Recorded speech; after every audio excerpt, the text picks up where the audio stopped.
Hello, Frisco, and welcome to Real Talk with Angelia Pelham. Well, Angelia, we are here in your living room having a kind of fireside chat without the fire because, you know, it's spring.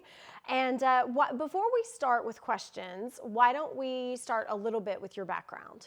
Yes, Wendy, and you probably have heard my story 100 times I know, but on the campaign trail. And so I'll start with the fact that, you know, I grew up in poverty. I grew up in Pensacola, Florida, and I grew up to parents who did not have a high school education, but they taught me the importance of faith and the importance of hard work. And so that's part of my upbringing and tells you a little bit about who I am.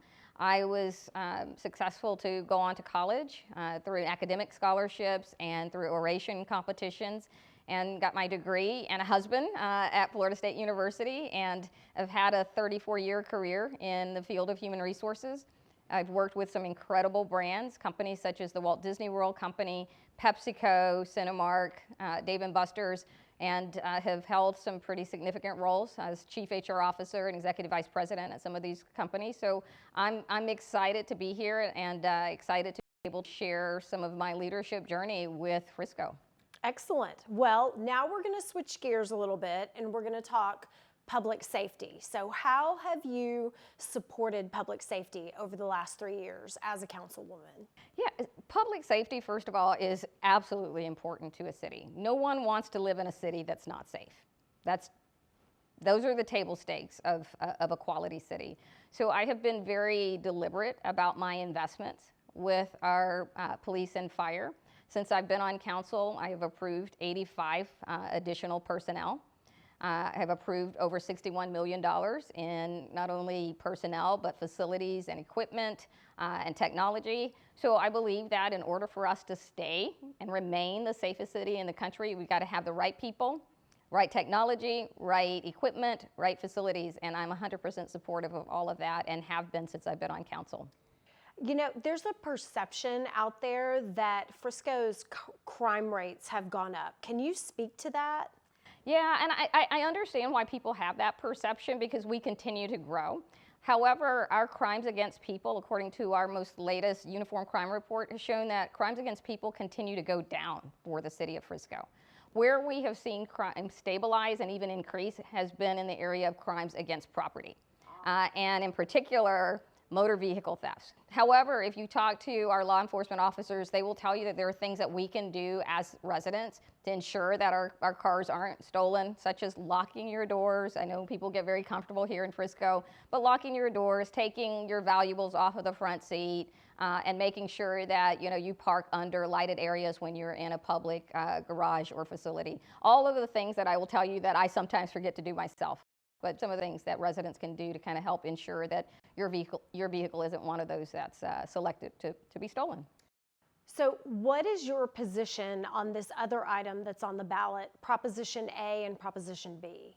Proposition A and Proposition B are going to show up on the ballot for Frisco residents, and it's important that residents understand what those propositions are. First of all, before I get into those propositions, I want to be very, very clear. I am 100% supportive of our men and women in our public safety departments, both police and fire. So let me tell you a little bit about what this means. Essentially, it's civil service and it's collective bargaining.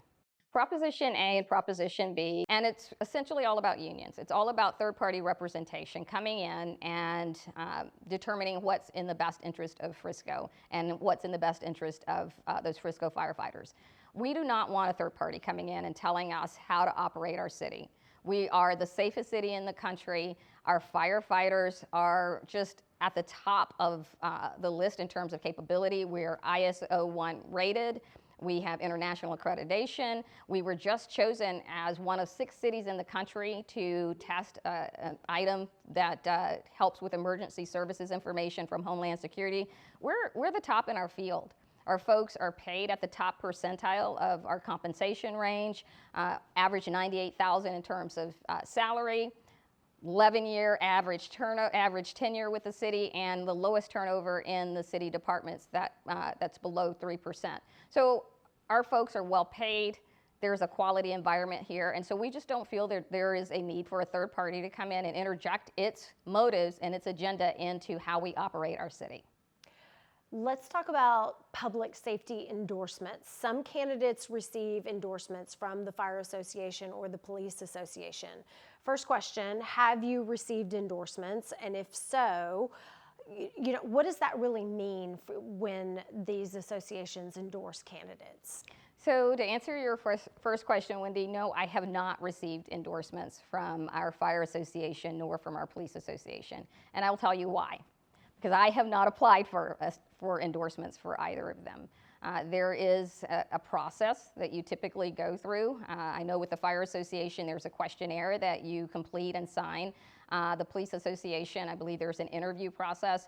Well, you have to first apply for the job in order to get the job. I have not applied for the job when it comes to association endorsements because I really think, as a politician, as a representative of the city, we have to be looking out in terms of what's the best interest of our public safety officers. And signing a document saying that you are going to agree to do certain things or not agree to do certain things, I just don't operate that way.